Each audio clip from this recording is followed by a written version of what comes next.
times we are compelled to take collective action. This Security Council thinks of itself as a defender of peace, security, and human rights. We will not deserve that description if we do not rise to action today. Yesterday morning, we awoke to pictures, to children foaming at the mouth, suffering convulsions, being carried in the arms of desperate parents. We saw rows of lifeless bodies, some still in diapers, some with visible scars of a chemical weapons attack. Look at those pictures. We cannot close our eyes to those pictures. We cannot close our minds of the responsibility to act. We don't yet know everything about yesterday's attack, but there are many things we do know. We know that yesterday's attack bears all the hallmarks of the Assad regime's use of chemical weapons. We know that Assad had used these weapons against the Syrian people before. That was confirmed by this council's own independent team of investigators. We know that yesterday's attack was a new low, even for the barbaric Assad regime. Evidence reported from the scene indicates that Assad is now using even more lethal chemical agents than he did before. The gas that fell out of the sky yesterday was more deadly, leaving men, women, the elderly, and children gasping for their very last breath. And as first responders, doctors, and nurses rushed to help the victims, a second round of bombs rained down. They died in the same slow, horrendous manner as the civilians they were trying to save. We all also know this. Just a few weeks ago, this council attempted to hold Assad accountable for suffocating his own people to death with toxic chemicals. Russia stood in the way of this accountability. They made an unconscionable choice. They chose to close their eyes to the barbarity. They defied the conscience.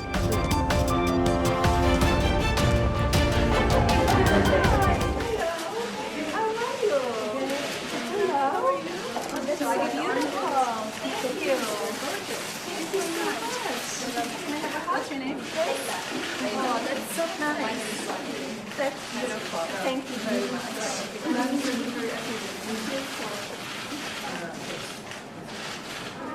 Hello. How are you? How are you?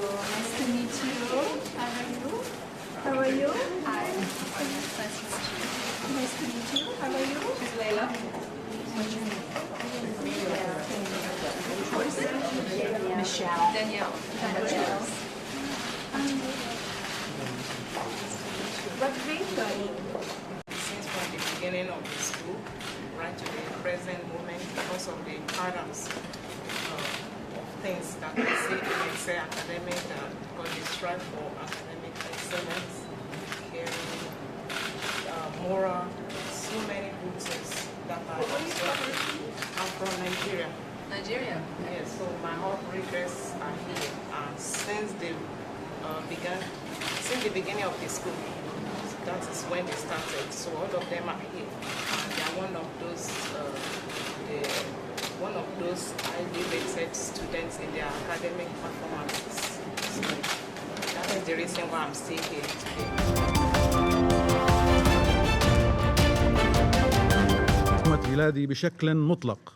We categorically reject false claims and accusations on the use of the Syrian Arab army of toxic chemicals against Syrian civilians in Khan Sheikhoun. These are used as human shields by the armed terrorist groups. Syria also reaffirms that the Syrian Arab army does not have any form or type of chemical weapons. We have never used them, and we will never use them.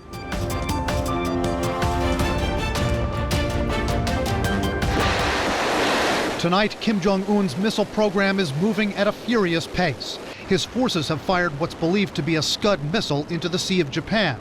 A senior U.S. defense official telling CNN the missile spun out of control and had a fiery descent into the sea. But a top U.S. general warns even when he fails in these test firings, Kim gets more dangerous. North Korea is going fast.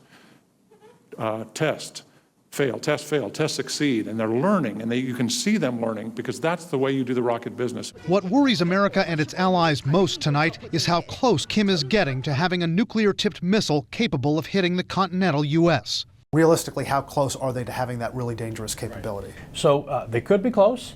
They've tested a lot of the constituent parts of an ICBM. They've tested a lot of the different technologies. Kim has said that they're going to try to do it this year. If in the next 4 years, that could very well be the case. Kim's latest test firing comes on the eve of President Trump's meeting with Chinese President Xi Jinping. Mr. Trump signaling today that what to do about Kim Jong-un will be a crucial topic. We have a big problem. We have somebody that is not doing the right thing, and that's going to be my responsibility. But I'll tell you, that responsibility could have been made a lot easier if it was handled years ago. A senior White House official tells CNN the clock has now run out on North Korea and all options are on the table. Another White House official tells us that doesn't mean the president's team has made up its mind to launch a preemptive military strike. At the same time, Secretary of State Rex Tillerson issued an unusually stark statement saying, quote, "The United States has spoken enough about North Korea." Analysts say a military strike would be the president's riskiest move because of the potential for North Korea to attack Seoul or the 28,000 American troops near the DMZ. What's the most realistic option for President Trump? What is most likely is a step up in sanctions, attempts to cut North Korea off even further from the international financial system. There are ways to provide a tighter stranglehold, and they'll be looking at China for that.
Gibraltar, famous for its rock and British resolve, is where no tiny territory 1,000 miles from the homeland wants to be, facing a diplomatic dust-up with a far bigger neighbour. Spain insists that Gibraltar must be Spanish and that we must hand over a slice of Gibraltar at least to her whilst we become entirely Spanish. It's an old problem, but Brexit has brought it front and centre. Almost none of Gibraltar's 30,000 residents voted for it, but fear they could be the big losers. What is it you're worried about that Spain wants here? What are they trying to get out of this Brexit deal? What they want to get out is Gibraltar back. A glance around the streets here, a bobby on the beat, a bright red phone box, a pub on the corner. You could be forgiven for thinking you'd found a sunnier version of England. And with good reason. Every time over the centuries Gibraltarians have been asked if they want British sovereignty, the answer has been a resounding yes. And it's no different today. Shortage of passion in mainland UK either. These newspapers flown in every day. The headline, "Up yours, signors." But for all the feisty talk, no one's expecting a return to war of the old days. But neither is anyone here expecting an easy path ahead. Through it all, though, thanks in part to the EU, Gibraltar is prospering, its economy intertwined with Spain. Every day, 12,000 people, 7,000 of them Spanish, cross the international border into Gibraltar for work. No one knows how they'll be affected by Brexit. It's one of many things that makes leaving the EU a particularly bitter pill here.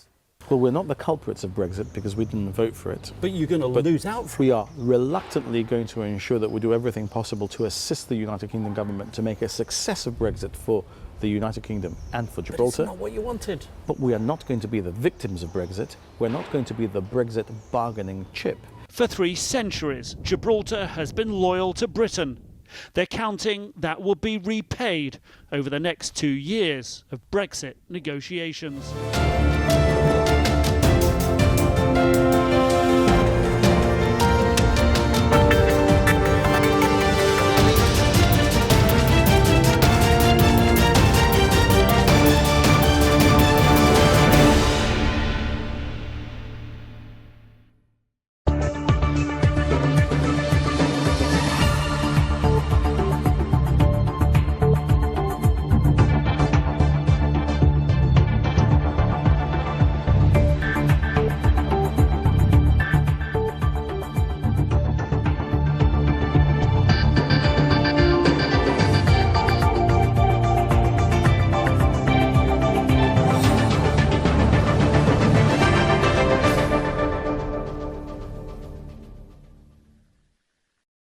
شاید بیش از هر کشوری در منطقه این رسانه‌های ترکیه بودند که به استقبال پیام جدید دونالد ترامپ رفتند، آن هم در واکنش به حمله شیمیایی در سوریه. دونالد ترامپ که پیشتر رفتن اسد را اولویت خود نمی‌دانست، حالا میگوید با دیدن این بمباران شیمیایی نظرش عوض شده. این خبر می‌تواند تحرکات منطقه‌ای به ویژه در ترکیه را در شرایط جدیدی قرار بدهد. حریت در این باره می‌نویسد: هشدار ترامپ به اسد، با این حمله شیمیایی از خط قرمز عبور کردی. روزنامه یعنی شفق با تیتری تند این حمله را جنایت جنگی می‌داند و آن را جرم مشترک روسیه، ایران و اسد قلمداد می‌کند. روزنامه استار می‌نویسد روسیه از جنایت بشری در سوریه حمایت کرد. روزنامه ترکیه از دولت روسیه می‌پرسد آیا این کودکان مهمات شیمیایی بودند؟ و روزنامه خبر ترک به نقل از اردوغان می نویسد ای اسد قاتل، چگونه پاسخ آه این مردم را خواهی داد؟ اردوغان همچنین دیروز در سخنرانی خودش در شهر بورسا در واکنش به حمله شیمیایی در خان شیخون سازمان ملل متحد و جامعه جهانی را به باد انتقاد گرفت و گفت ای سازمان ملل و جامعه جهانی، شما چطور در قبال این حمله ساکت میمانید؟ شما چطور حساب پس خواهید داد؟ اما در مورد تحولات منطقه به ویژه سوریه، اردوغان باز هم دیروز خط و نشان کشید. او خطاب به نیروهای YPG، داعش و PKK گفت تابستان داغی در انتظار شما خواهد بود. اردوغان میگوید با وجود پایان عملیات فرات، اما هدف بعدی ارتش کشورش پاکسازی شهر منبج است، جایی که نیروهای کرد YPG حضور دارند. یعنی شفق هم در این باره از قول اردوغان و در هشدار به PKK می نویسد سپر فرات به پایان رسید، اما عملیات علیه شما ادامه خواهد یافت. همین روزنامه خبر از عملیات جدید ارتش ترکیه تحت عنوان سپر دجله می‌دهد که به نظر می‌رسد با توجه به نام این عملیات بیشتر تمرکزش بر روی شهر منبج خواهد بود. اما آقای اردوغان که این روزها به نظر سرمست از پیروزی حاصل نشده می‌رسد و شاید مشاورانش به او گفتند که پیروزیش در رفراندوم 16 آپریل قطعی است و یا قطعی خواهد شد، از همین الان برای انتخابات ریاست جمهوری سال 2019 خط و نشان می‌کشد. روزنامه ملیت از قول او می‌نویسد از همین الان برای انتخابات نوامبر 2019 اعلام آمادگی می‌کنم. و نهایتاً آخرین خبرها از وضعیت صلاح الدین دمیرتاش، رهبر مشترک حزب کردی HDP که از 5 ماه پیش به دستور مقامات قضایی ترکیه در بازداشت به سر میبرد و به 142 سال زندان محکوم شده. اکنون در حکمی جدید از سوی دادستانی دیاربکر او همچنان باید در بازداشت باقی بماند، چرا که هنوز حکم سنگین 142 سال زندان او قطعی و نهایی نشده. دمیرتاش از مخالفان سرسخت اردوغان و به ویژه تغییر قانون اساسی در ترکیه است. او از چند روز پیش هم به همراه تعدادی دیگر از زندانیان سیاسی کرد و در اعتراض به شرایط سیاسی حاکم بر ترکیه دست به اعتصاب غذا زده. دولت ترکیه او را متهم به همکاری و همدستی با PKK می کند.